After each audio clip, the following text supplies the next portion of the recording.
Okay. Um, so we can go ahead and get started. The topics that we're going to cover today, you'll notice that the homework problems kind of jump around from chapter 11 to chapter 10 and then back to chapter 11. We basically have, I guess, three big concepts that we're going to introduce. We, first of all, will continue talking about energy and rotational energy. And then we're going to move into angular momentum, which is just the way that we take our linear momentum, P equals mv, and turn it into rotational momentum.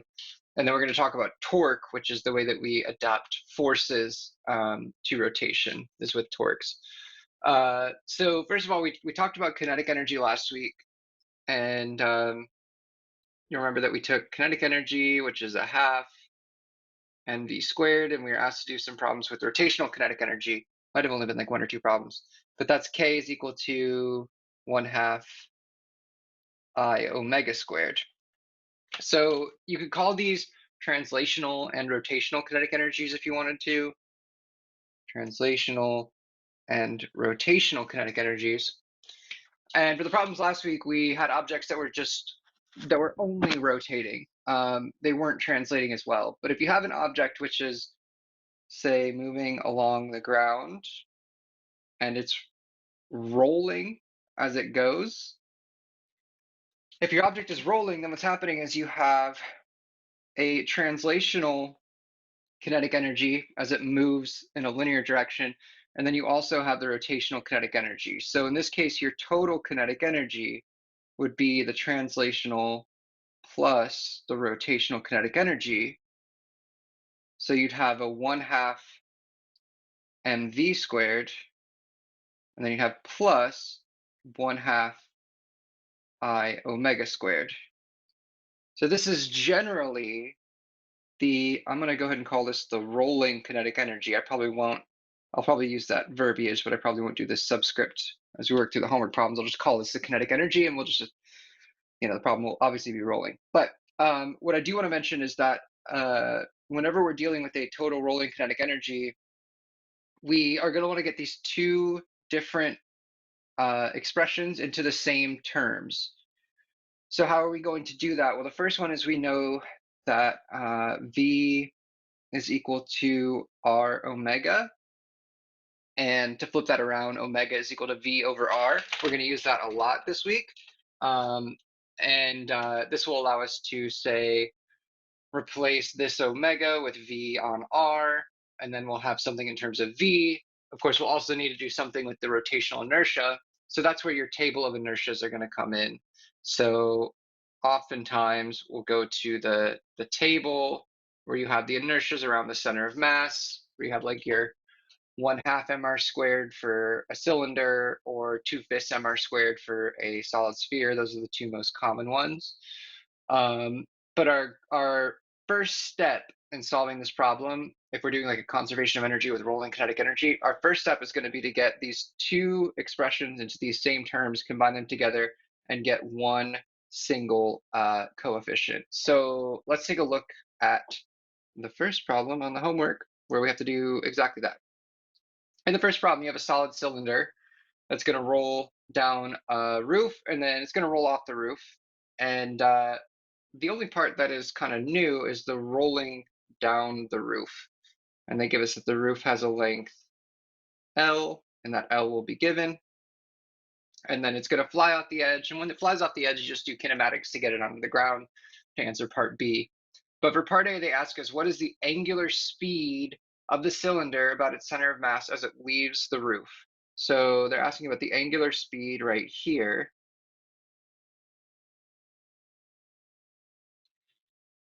And if you want to take a step back and imagine that instead of a cylinder rolling, we have a block sliding down a ramp.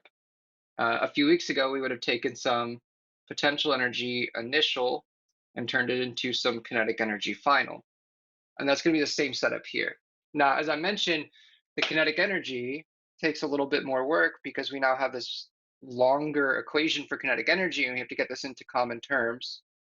So let's go ahead and sort of do that off to the side, and then we'll do the conservation of energy. But we know that ultimately we're going to link these two together, right? So first of all, let's just deal with the kinetic energy for this rolling object. and we know it'll be a half mv squared plus 1/2 I omega squared. And I know that ultimately I want to solve for the angular speed of the cylinder. So the angular speed is omega.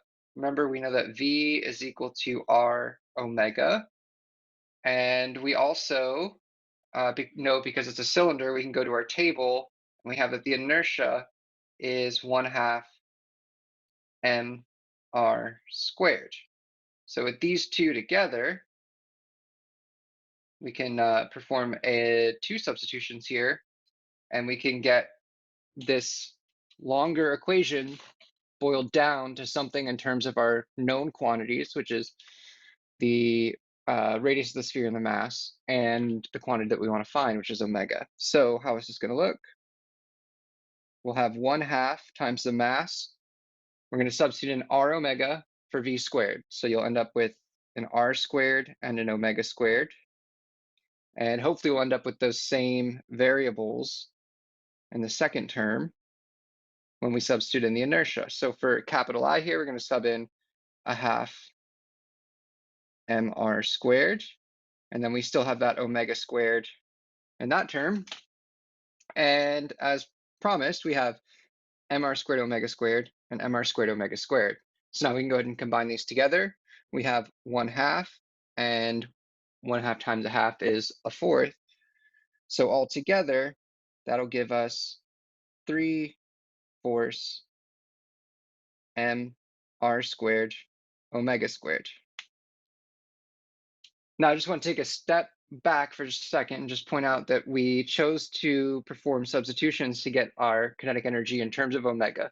We could have also taken our kinetic energy, or our velocity equation here, and reversed it and said that omega is equal to v on r, and then substituted that in for omega here, and we would have come up with 1/4 mv squared, which is another totally valid way of expressing this kinetic energy, and one that you may want to use for a different problem where they're just asking you to solve for something different.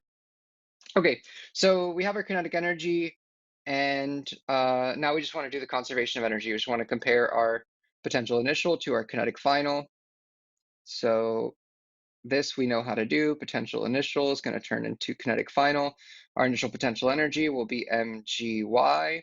Our final kinetic energy is going to be 1/2 m, I'm sorry, not 1/2, 1/4 m, how did I have the order? R squared omega squared? Yeah, r squared omega squared. And yeah, mass is going to cancel out of both of these. For y, because we are given, oh, sorry, yeah, thank you, Michael. 3/4, not 1/4.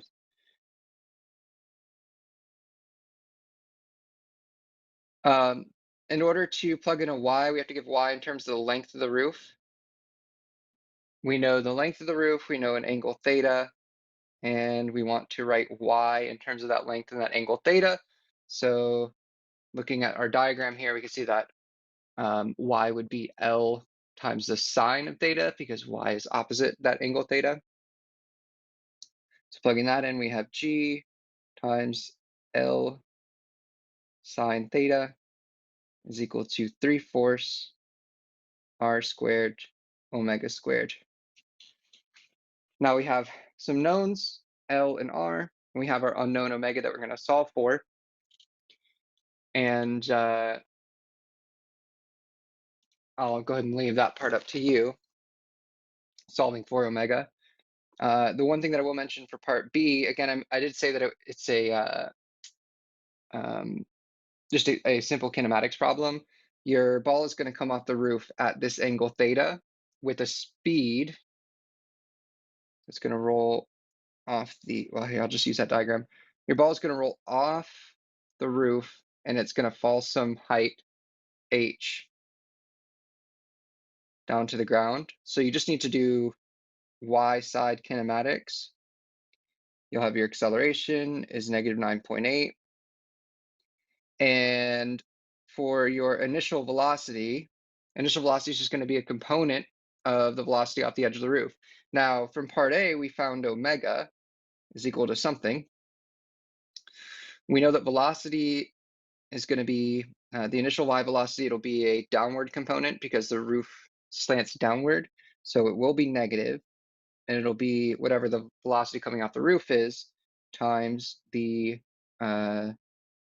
sine of the angle theta.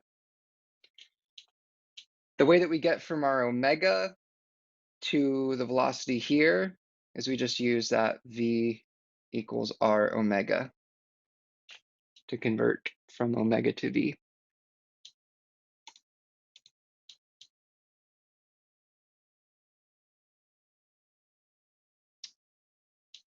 Okay. With our next problem, we have a potential energy versus x graph, and goes from like 100 up here down, and then up to some distance, some height. What's that height? 60. And what they do is, what do we have? A ball? A ball. We have a ball that's located at x equals 7. And that ball is given some initial kinetic energy. Everyone's will be different. Mine is 81 joules. So you have 81 joules of energy down here in the valley. And for the first part, they say push it to the left. Now this height at the top of this hill is 100 joules. I'm kind of out of room here, so I'm going to, let's see, yeah, this is 100 joules up here. And since I only have 81 joules of mechanical energy, I can't get all the way up to 100 joules of potential energy. So the ball would have some turnaround point up here. All you need to do is use the graph to find the slope and locate the point where the y coordinate is 81. I'll leave that part up to you. The second part I'll talk a little bit about. In the second part, we're going to push the ball to the right and going to push it up to this height right here of 60 joules. And so the question is, when we do that, what is the speed going to be up on this height up here? So we're again going to have conservation of energy. This time we're taking our kinetic energy initial and we're turning it into a potential final plus some kinetic final. We know that the initial kinetic energy is 81, that's given to us. And we know that our final potential will be 60. And so that will give us an expression for the kinetic final. And actually, you could just go ahead and say that the kinetic final would be 21 for my numbers. So we haven't really done anything different than we did in the conservation of energy chapter. But what we're going to do at this point is we need to do the rolling kinetic energy because we have a solid ball. Now we want to find the speed, the translational speed. So when we go to do our total kinetic energy for this ball, we're going to have a half mv squared plus 1/2 I omega squared. And yeah, our inertia for the ball is going to be, I believe it'll be 2/5 mr squared. Okay, so as we've seen before, we want to get our m and v and our I and omega. We want to get those into the same terms. So we know that m somehow needs to turn into I, or I needs to turn into m. And we know that v needs to turn into omega, or omega needs to turn into v. But we have to get the same terms on each of these. In this problem, they're asking us about the speed. The speed is the velocity v. So that means we're going to want to turn the omega in our second term into a velocity v, a linear velocity v. And we do that with omega is equal to v on r. The next thing to think about is, what are our givens? Well, we are given a mass for the ball, but we are not given the radius of the ball. So we need to somehow cancel out our radius, right? from the omega that we're about to plug in. But we do know that we have a definition for our rotational inertia, and that definition is that the inertia is 2/5 mr squared.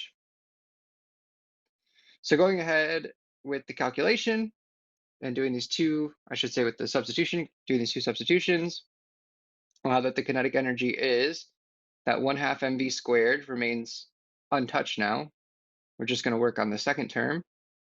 We have a half. Our I is 2/5 mr squared. And then for omega, we're going to plug in v on r, and that whole quantity is squared. As I mentioned, we do not have the radius r, so we need that to go away at some point. We have a mass, and we're solving for velocity, but we don't have the radius r. Well, notice that we have an r squared here, and when we carry out the square in the parentheses here, we'll have an r squared on the bottom. So those two are going to cancel each other out, and we'll just have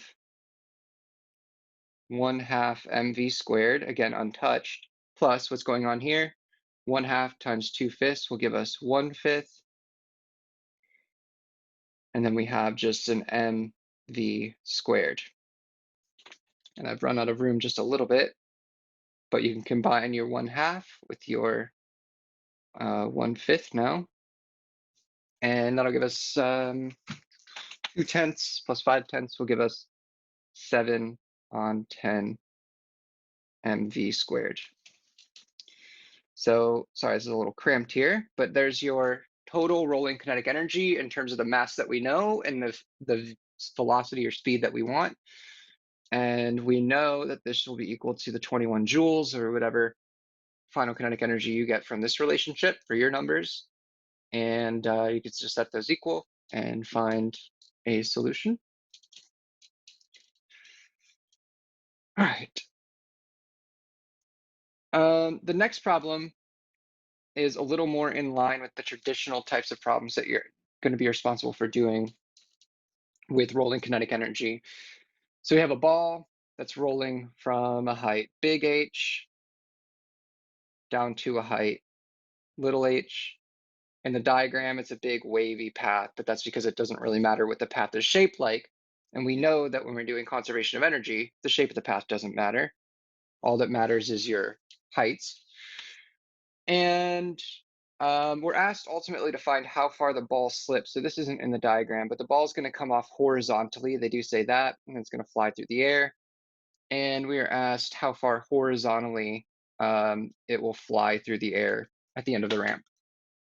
So that, of course, will be a kinematics problem that you could do once we find a velocity, but we need to find that velocity, and that velocity will be, again, associated with the kinetic energy. So we have potential energy initial, because we have some height, is equal to potential energy final, because we are still at some height, plus kinetic energy final.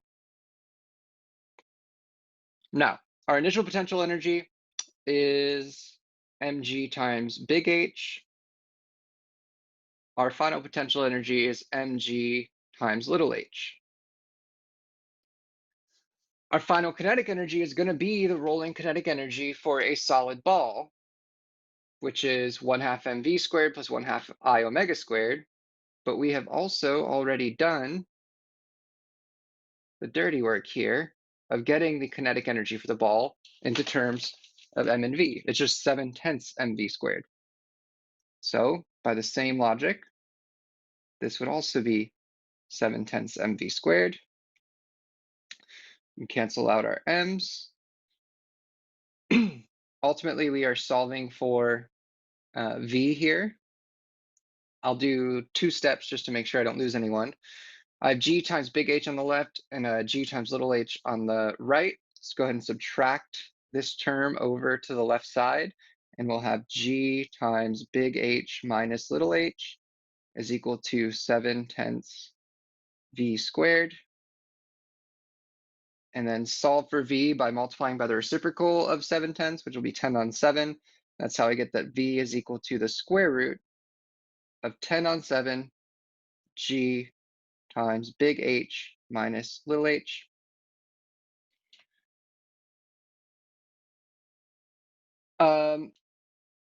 So it is not a point mass here, Cameron. It is a solid sphere. So the difference is a point mass would be just that. I don't even know if you can see that. But the kinetic energy for a point mass is 1/2 mv squared. A point mass doesn't roll because it doesn't have dimension. A sphere has some dimension like this, and it's rolling. And because of the rolling, the rotation along with the translation, that's where you have the kinetic energy of 7/10 mv squared. So the rolling brings more energy to the table, in other words, when you have a rolling sphere. But yeah, 7/10 mv squared will work anytime you have a solid sphere. Sometimes, though, you don't need the solid sphere in terms of m and v. So that's why it's important to be able to do this process that we did right here, because sometimes you have to turn that energy into, say, something in terms of r and omega, as we had to do in problem 1. So it's important to be able to do that process, but yeah, 7/10 mv squared will work anytime you have a sphere. And the other one, I think we found the other one. Yeah, the other one that we could say if you wanted to add another one to that list, a cylinder. So, okay, so for a sphere, we have 7/10 mv squared. The other really common one is a cylinder or a disk. A disk is just a two-dimensional cylinder, right? But a cylinder will be 3/4 mv squared. So that can save you some work sometimes, but you should definitely still be able to do the process of finding those yourself.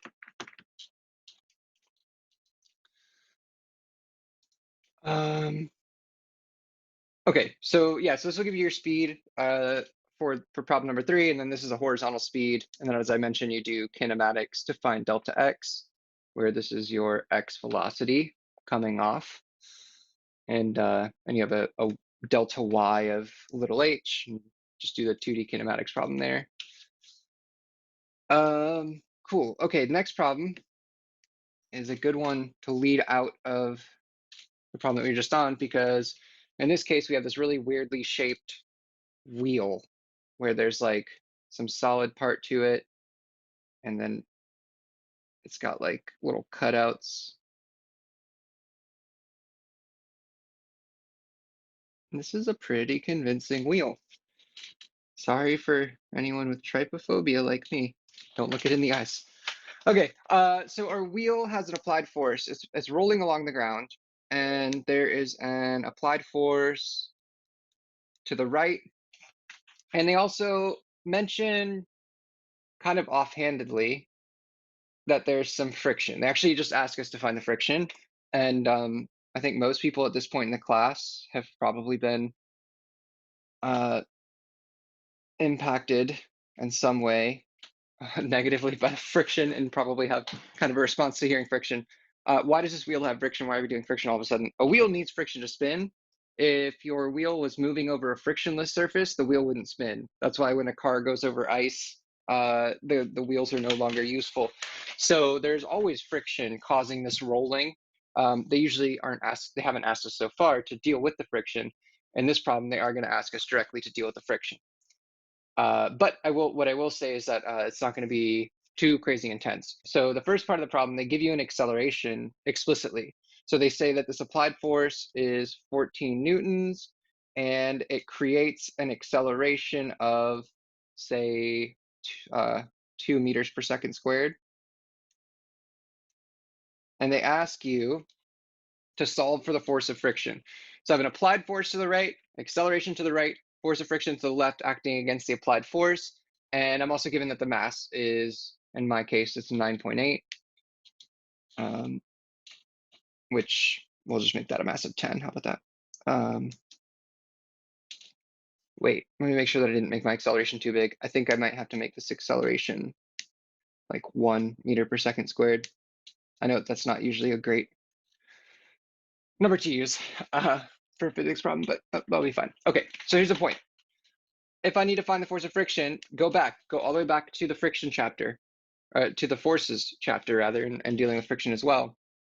If I need to find this force of friction, I can still do forces. Forces is still on the table. I know that I have an applied force to the right, a force of friction to the left, acceleration to the right. That's all x direction. So I know that Newton's second law applies, right? We haven't done anything here. Just because it's a spinning wheel doesn't mean that Newton's second law isn't going to apply. So just sum your forces in the x direction, find your net force. We have the applied force in the positive x direction minus the force of friction in the negative x direction has to be equal to m times the acceleration in the x direction. Our applied force is 14 minus this force of friction will be equal to the mass. I know the mass is 10 times the acceleration, and I know that's 1. Solve here, and you just get that your force of friction is 14 minus 10, or 4 newtons. So it's a very simple calculation here, but there's a lesson inside of this problem, which is that Newton's second law, F equals ma, still holds for rotating objects. Yeah, so Brian, thank you. That's a great question because that leads directly to my next point. In addition to forces, summing the forces in the x, summing the forces in the y, we could do the y here too. Normal up equals mg down. That's your sum for the y direction. In addition to those, we can now add a third tool, and the third tool is torques. So the way that torque is going to work is going to be very similar-ish to forces, but the one thing that I did last week that I think kind of helped some people is to think of translating the linear things that we know. So for example, sum of the forces is equal to ma. Translate this into rotational quantities. So sum of the torques is equal to mass becomes I, A becomes alpha. I haven't talked about how to sum the torques just yet, but we have at least a Newton's second law for rotation.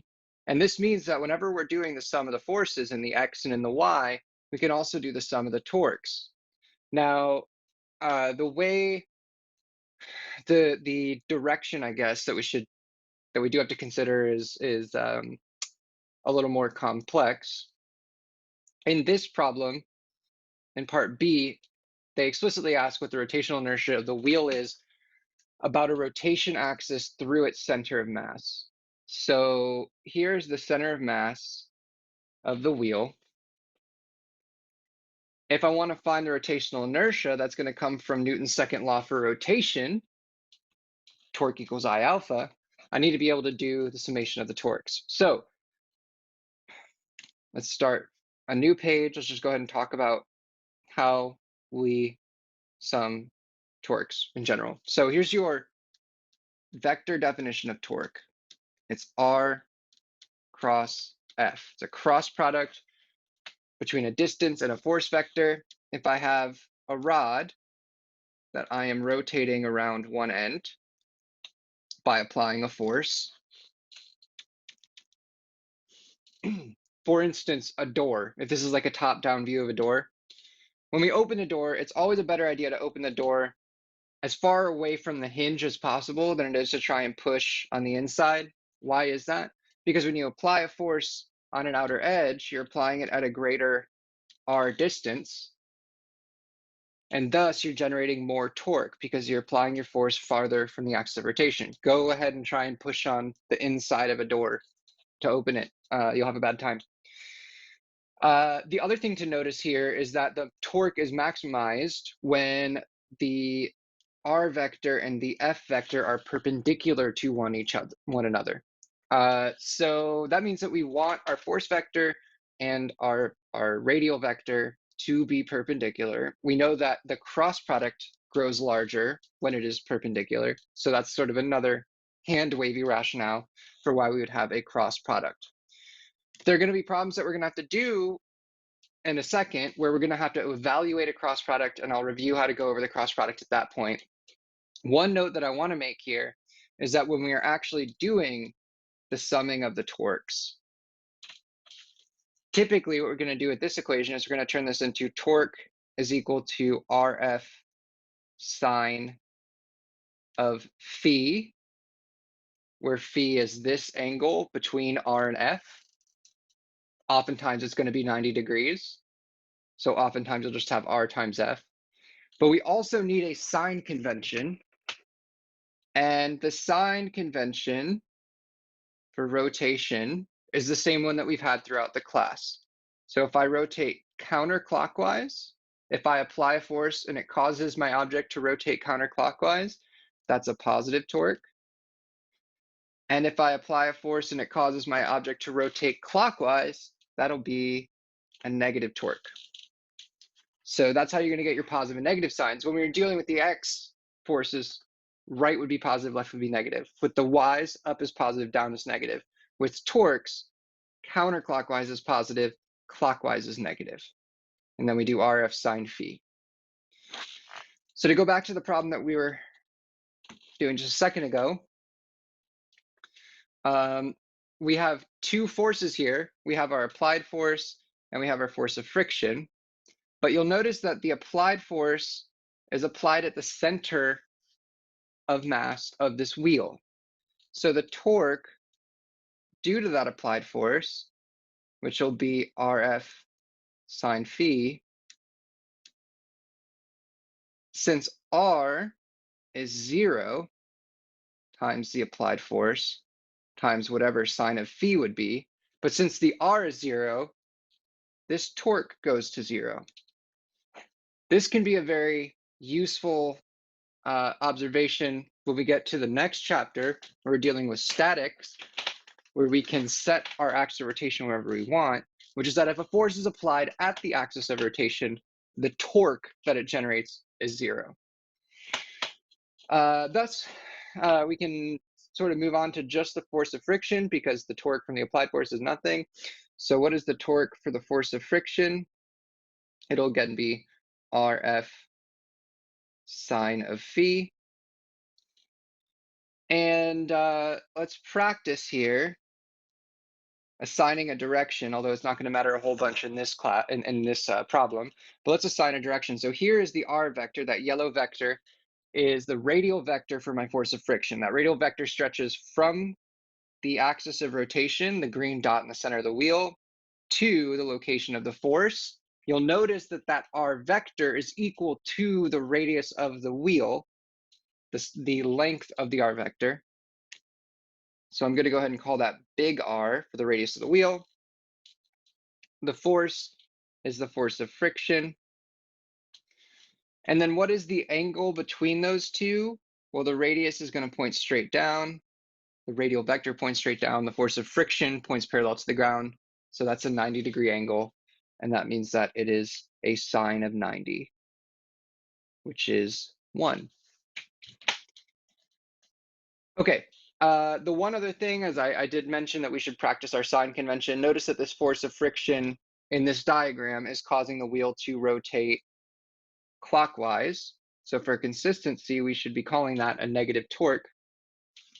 The one thing that I'll mention is since the object is also accelerating in that direction, the alpha is also going to be, negative. So here, I'll go ahead and use the rest of this sheet here. We're going to go ahead and do our sum of our torques is equal to I alpha. The only torque that we have is just negative R times the force of friction. On the right-hand side, we're going to have I, which is the thing that we're attempting to solve for here in part B. And then alpha. Now, I don't have an alpha. I have an acceleration given. Remember just a second ago, a few problems ago, I should say, we used V equals R omega. And if you remember from last week, there's an associated relationship for the acceleration that A is equal to R alpha. And in this case, I want to substitute out for alpha. I want to substitute out A. So rearranging this second equation here, we'd have alpha is equal to A on R. So this is the thing that we'll plug in for alpha, and that r is going to be the same r as the radius. And as I did mention, that would also be a negative angular acceleration, and that's because that angular acceleration just happens to be counterclockwise as well. It's only important just to note that the negatives cancel out here. But since you only have one torque, you probably could have guessed that the negatives would have canceled out. Okay, go ahead and solve for the inertia here. And you'll get something like r squared force of friction on acceleration A. We're going to do a lot more torque problems, so we're going to get a lot more practice. I know that I kind of just dumped all of the problem solving techniques on you at once, but the one thing that I just want to review, we're going to use this equation in just a second, and we're going to do a bunch of cross products. That's the next problem, which I'll do one just to kind of review how cross products work. But for the most part, the problem solving that you have to be aware of is that you can have your sum of your forces in the x, sum of the forces in the y, and you can now use the sum of the torques.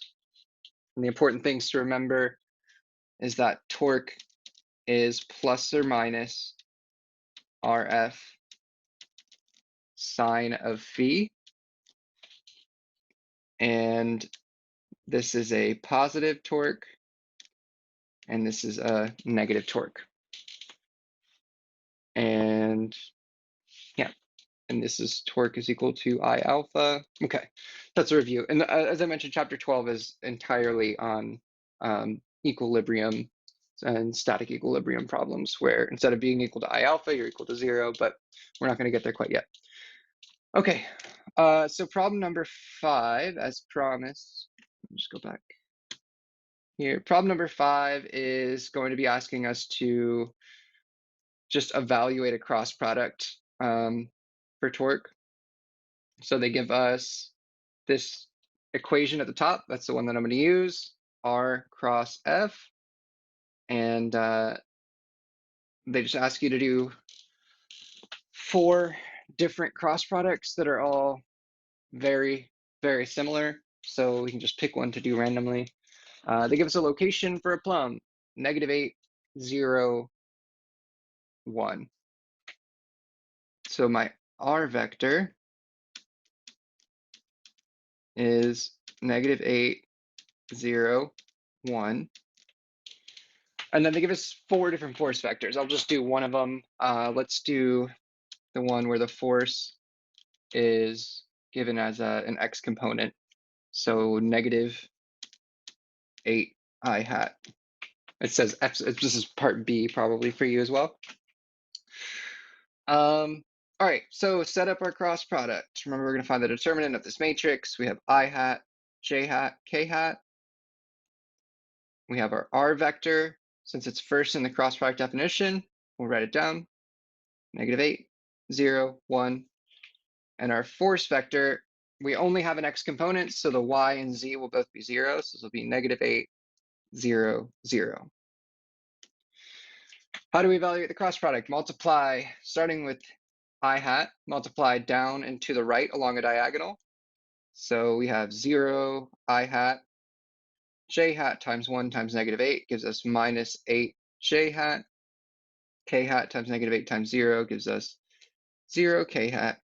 And then we come back down across the down across the diagonals to the left and make them all negative. So we have minus I hat times 1 times 0, that's 0 I hat, minus j hat times -8 times 0, that's 0 j hat, minus k hat times 0 times -8, it's again 0 k hat. Not a very compelling problem, but that is a review of how to do the cross product. And in this case, we get -8 j hat for our answer. And I guess I won't spend a ton of time. Hopefully everyone can get through this problem. You just have to move around where you'd put the value that they give you in the force vector. You'll just move it to different locations according to the subscripts. I have a question real quick. Yeah, go ahead. So, like whenever we have like say like they give us a force in the x direction or in the z direction, the other two values, like say for instance they give it in the z direction, that'd be the k hat. The other two, like I hat and j hat, would automatically be 0. Yeah, yeah. If they Okay. don't give you anything in those directions, then you just assume 0. Okay. Do you mind going over the process of just like the cross product just one more time real quick? Yeah. Let me see if I can clean up this diagram a little bit. So again, we start off at I hat in both cases. We're going to go down and to the right. Those will be positive, and then we're going to go down to the left, and those will be negative. So going down and to the right, I have I hat times 0 times 0 gives me 0 I hat. And then going to moving over 1 to j hat, I have j hat times 1 times -8. And that gives me -8 j hat. And then k hat times -8 times 0 gives me 0 k hat. And then once I am done with that process, then I have to, again, go through all 3 of them, but now I'm going down and to the left. So I'll do I hat times 1 times 0, which is just 0 I hat. J hat times -8 times 0, which is -0 j hat, and then k hat times 0 times -8 on that diagonal gives you -0 k hat. These are also all negative whenever you're going down and to the left. If you have trouble jumping through the boundaries the way that I did, you could also do something like copy down the whole thing again, so that you have I hat, j hat, k hat, -8, 0, 1, -8, 0, 0. And then what you can do, then you have to go through walls if you do it this way. So you can say, oops, back. So what you can do now is you can just go start with your first one and do I times 0 times 0, j times 1 times -8, k times -8 times 0. And then when you get to the second matrix, then you go back to the left. So I times 1 times 0, j times -8 times 0, k times 0 times -8. And then if you don't like either of those methods, there's, I think it might actually be on the formula sheet. There's just like an explicit method for just doing it by indice, like by subscript for each of the different pieces of the vector. And you said down to the right is positive and down to the left is negative. Yeah, so you just subtract all the red ones from the green ones. Thank you. Yep, no problem. Okay, problem number 6 is again going to be asking us to do a cross product. And in this case, they give us the force vector and the position vector directly. One thing that I will point out is that, let's just take a look at just part B. Part A, you just find the cross product of the 2 vectors.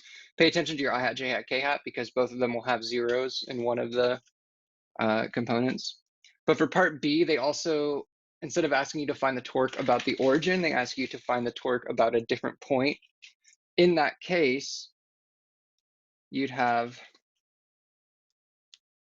to adjust your r vector and say that r to the point is equal to the r that's given minus the, I need to use better subscripts here. Let's call this r prime. This is an adjusted r. It'll be the r that is given minus the r at the point. So that means for me, my given r is 8 j hat minus 2 k hat. And my point is 4, 0, -1. So I'd subtract 4 I hat plus 0 j hat minus 1 k hat. So what does this give me? For the I hat, I just have a -4 I hat. For my j hat, I just have this 8 j hat right here. And then for my k hat, I have negative 2 k hat minus a negative becomes plus a positive k hat. So it'll be minus 1 k hat. So this is your how you adjust your r vector, which was given about the origin, how you adjust it to be about some other point. Yeah, and then you just perform the cross product again. It should only shift your cross product by a little bit to find the cross product about a different point. So if we were to find it about the origin, would I Yeah. hat and k hat be 0?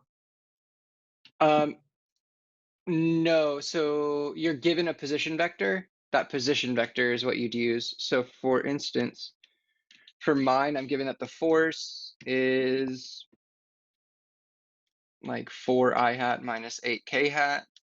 And the position vector that I'm given is 4 J hat minus 9 K hat.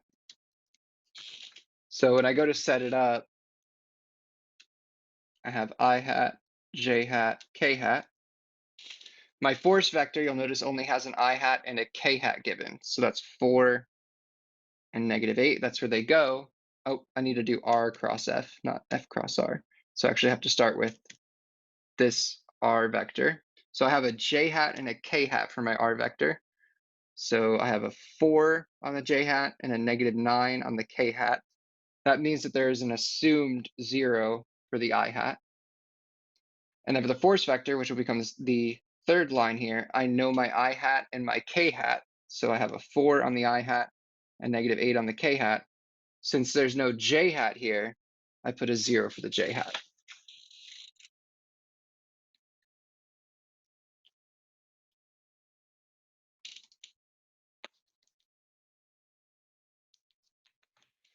Okay.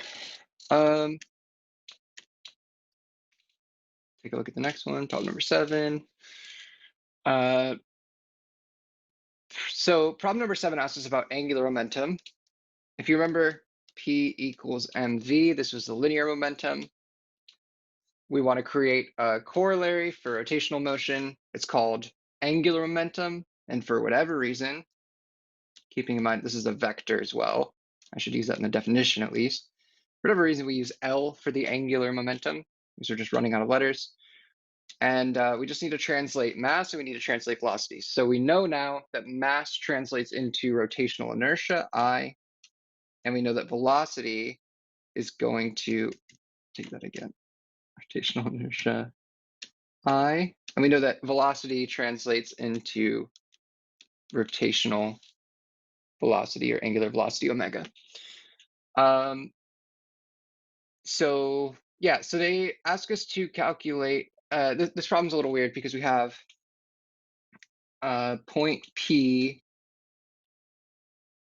on the ground, and then we have this ball that we're shooting up into the air, and it's just gonna go straight up. And they ask us to calculate a few different things. They ask us to find the angular momentum for this ball, and they ask us at a few different places. So first of all, they ask us for the angular momentum at the max height. Now, since the ball is moving linearly, and we're given a speed in meters per second and all that stuff, we know this is a v, and our definition for angular momentum is in terms of omega. So we actually want to do a little bit of work in the angular momentum equation, and we'll use two things. The first is the one that we've used a bit so far, v equals r omega. This is how we'll turn our omega into some v. The other one we need to use is the inertia. Now, the inertia is different depending on the object. For a point mass like we have here, that inertia is just mr squared. We did that last week. We had mr squareds for inertias.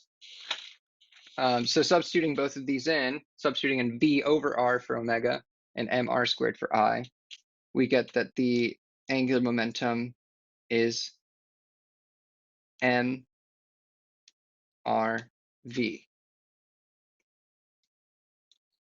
Now I have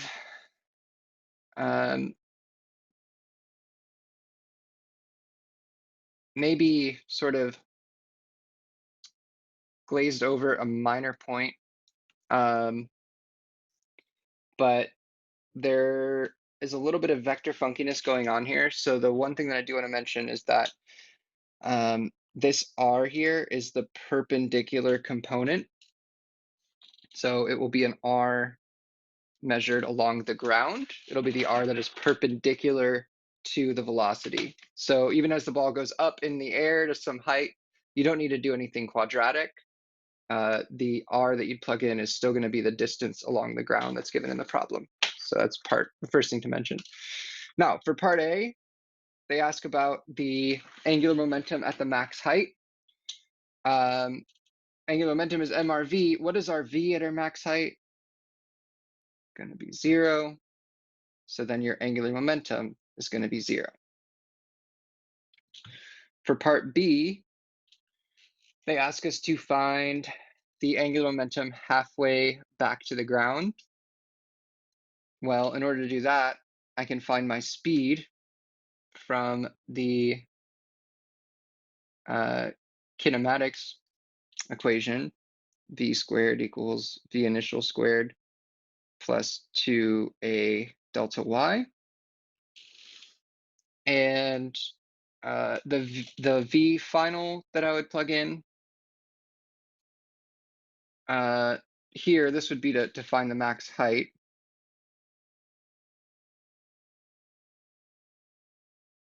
So since I want to find the max height, my V final is 0. My V initial will be given by the problem. Mine happens to be like 50 meters per second. And I have plus 2 times negative 9.8 times delta y. Find your delta y. It should be a pretty big number. And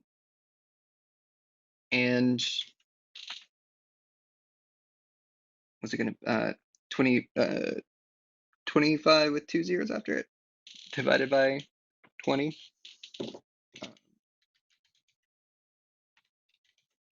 At about 125. So my delta y is about 125 meters. And for part B, since we want to come halfway back down, we would do kinematics. Excuse me. Kinematics with a delta y of half of the max height. So my max height is 125.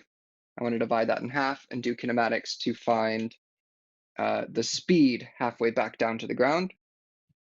And then once I do that, I can evaluate mRV, where R is the distance just along the ground that's given.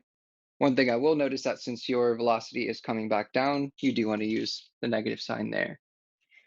The other two parts of this problem ask for the torque due to the gravitational force at the maximum height and halfway back down.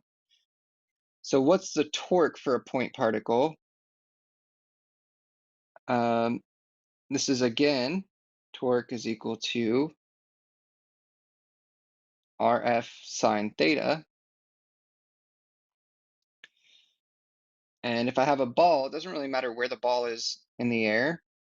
If I'm trying to find the torque about this point, and I have a ball here, and it's coming down, in order to calculate the torque, I only need to know R and F and the angle between them.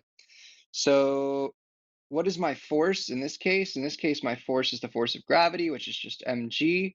It's going to be directed down at the ground. My R vector would point from the axis of rotation out to the ball.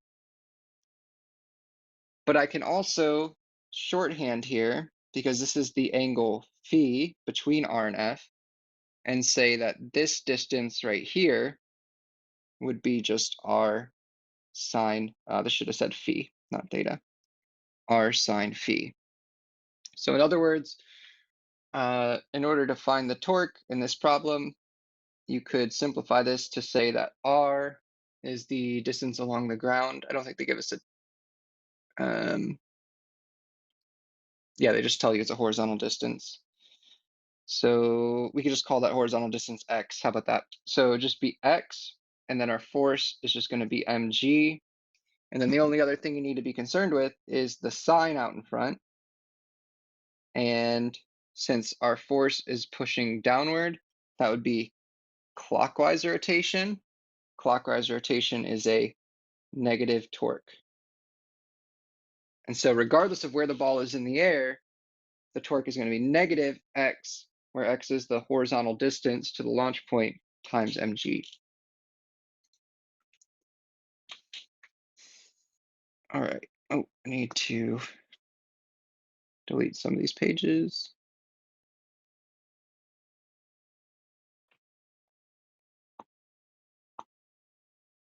All right. The next problem brings the Atwood machine back. I don't know if I mentioned when we did this problem back when it first showed up that this would show back up, but here it is. Here's the Atwood machine where you have the two blocks connected by a rope that's attached over a pulley. Now, what's changed, the reason why I bring this problem back up, before what we did is we had some masses and we could use the masses to find the acceleration of the blocks, and that was fun. That was about all that we could do. And remember at the time, the pulley was frictionless and massless. So in other words, there's no physics on the pulley.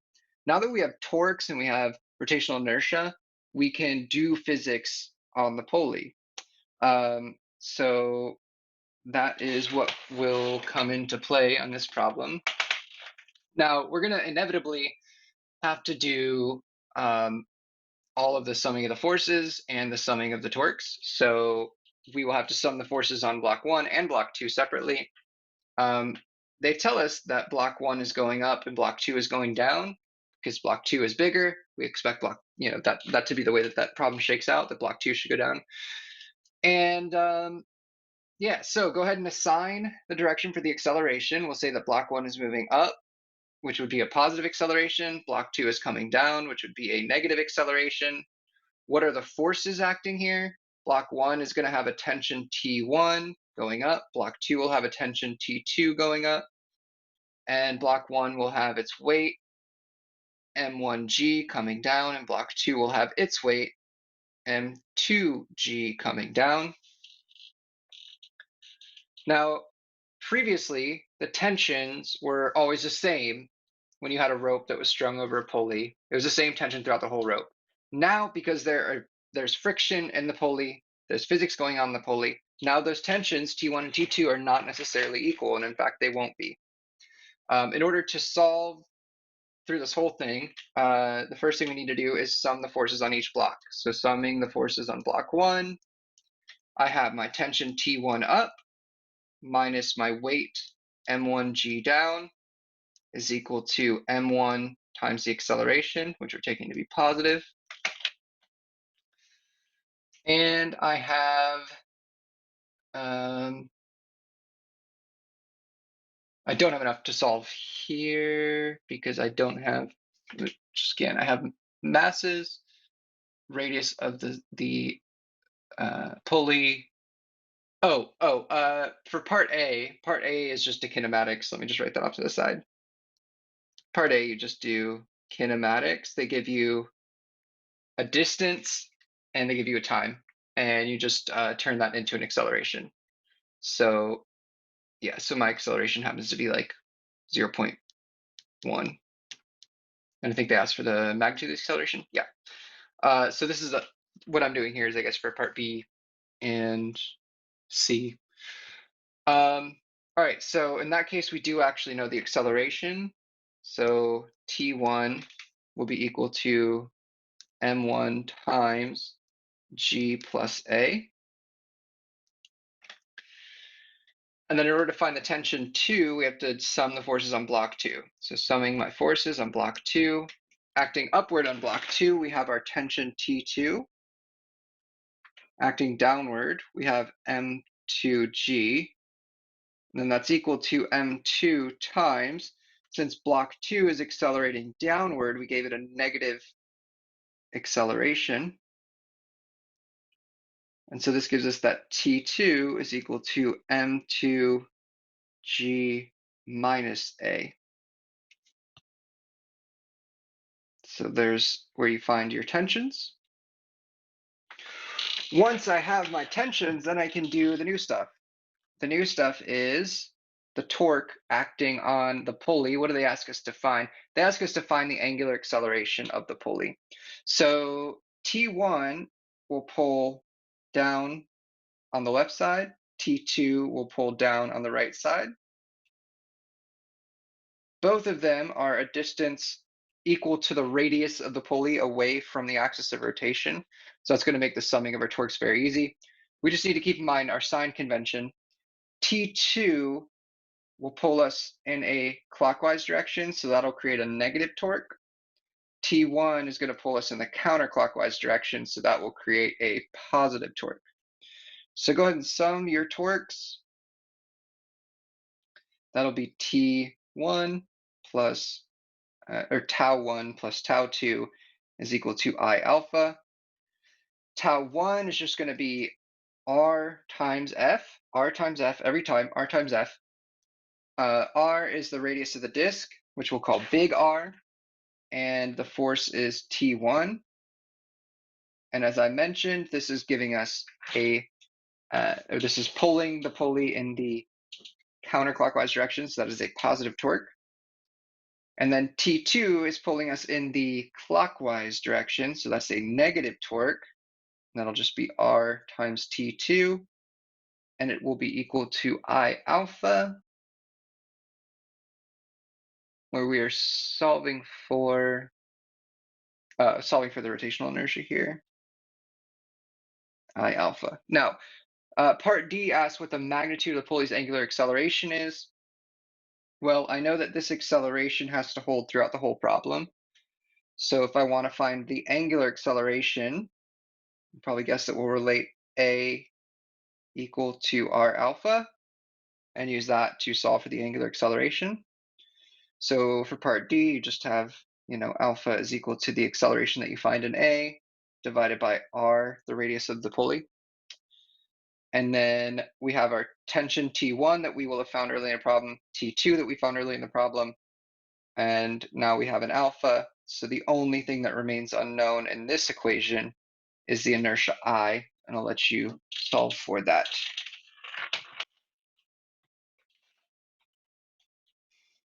Okay.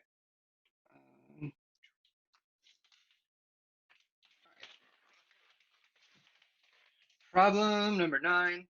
Getting close to the end here, which is nice. Problem number 9, you have two particles on a rigid massless rod, and you have a fulcrum in the middle, and here's your rod, and you have particle, well, let's try to make that rod more straight and flat. Okay, particle 1, particle 2. And we also get the lengths, that this is L1 and this is L2. Ooh. Cool, neat. We're gonna be held horizontally, and they just asked for the magnitudes of the accelerations of particle 1 and particle 2. So what are our forces here? Let's start there. Start with the forces. We have particle 1 is going to have m1g pulling downward. Particle 2 is going to have m2g pulling downward. There is some force that's associated with the fulcrum. I guess we could call it F. I'm using the sort of speculative way that I'm talking about it to indicate that we do not want to do physics with that fulcrum. We don't want to talk about its force.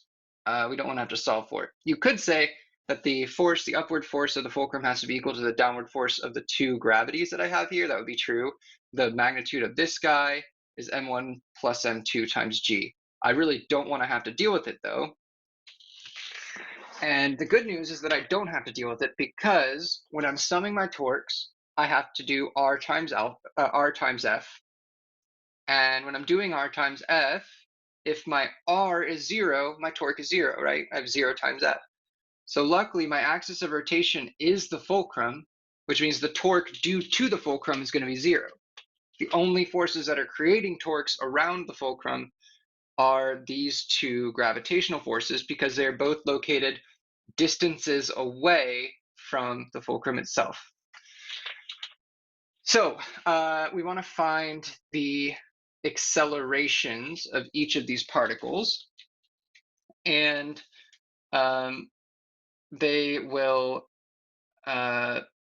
both, so they're going to move at different accelerations. There is something that's going to be the same between both of them, and it's going to come from the torque equation, because when I sum my torques, I'll have the torque from 1 plus the torque from 2.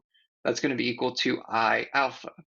So they're going to have different accelerations, but they will have the same angular acceleration. So I can find the angular acceleration, and then I can do A equals R alpha to solve for the acceleration of each given their distance away from the fulcrum.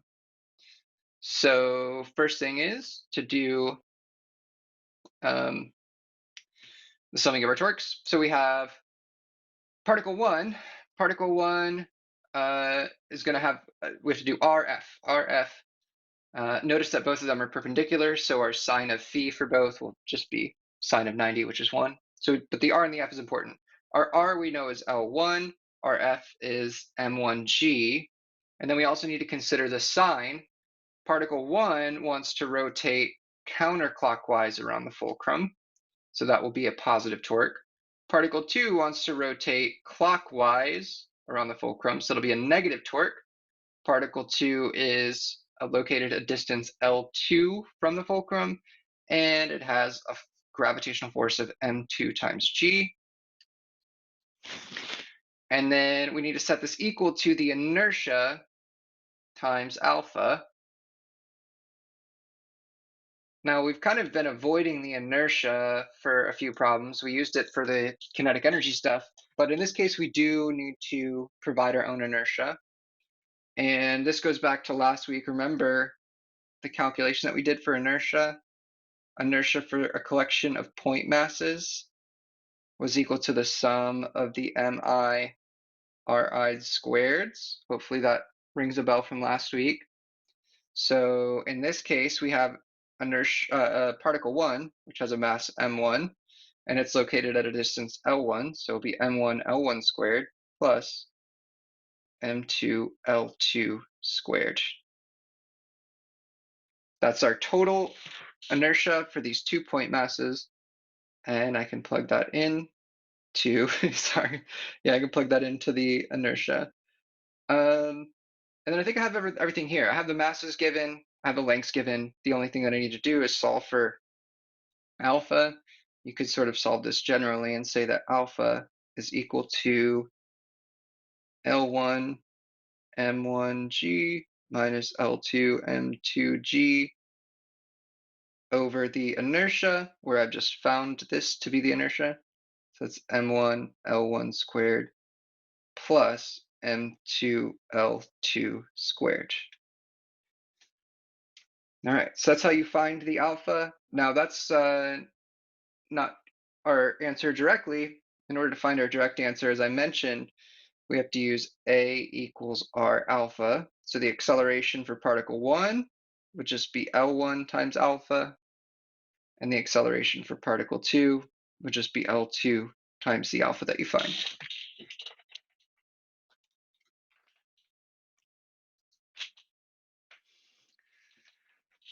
Okay. Problem number 10. Problem number 10 kind of puts the second half of the homework all together. We have to do both torque and angular momentum here. And we're given a velocity vector, we're given a mass, we're given a location for a particle, and we're given a force that is applied in a certain direction. So they ask us to find the particle's angular momentum first. Angular momentum, in addition to sort of the definitions that we've looked at so far, I think the only one that we haven't mentioned is that you can have an angular momentum for an individual particle. We usually use this lowercase script L for this angular momentum. And this one is m times r cross v. This is, remember we had mr perpendicular times v, and I said don't really worry about it, just use the x distance when you're doing that mrv. This is the more technical definition for the angular momentum of a point mass. So yeah, so for part A, they give you a v vector directly, and your r vector is just the x and the y, and you just need to perform a cross product to find it. For part B, they ask you to find the torque, and for that we just use that the torque is equal to r cross f, where your f, in my case, my f is in the negative x direction, so that will give me -8, 0, 0. And again, I'll leave that up to you as well. The last part, though, that I do want to talk about is part C. And in part C, they ask us about the rate of change of the angular momentum. Now, this is something that I don't know that we actually directly talked about this last week, but last week we had, or over the last few weeks, we've had momentum. Momentum is mv. And prior to that, we had that our force, F equals ma.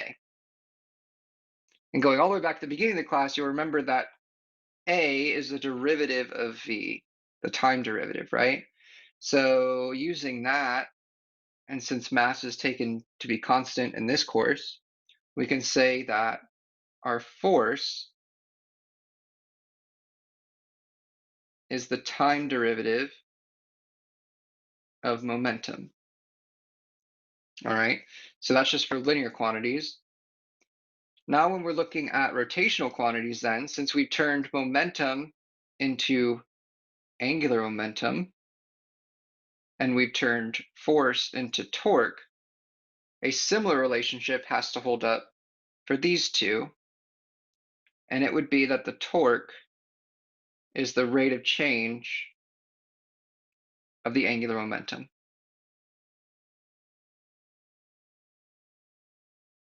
And so that's how you'd answer part C, is it would just be the torque. They're just asking you for the torque again.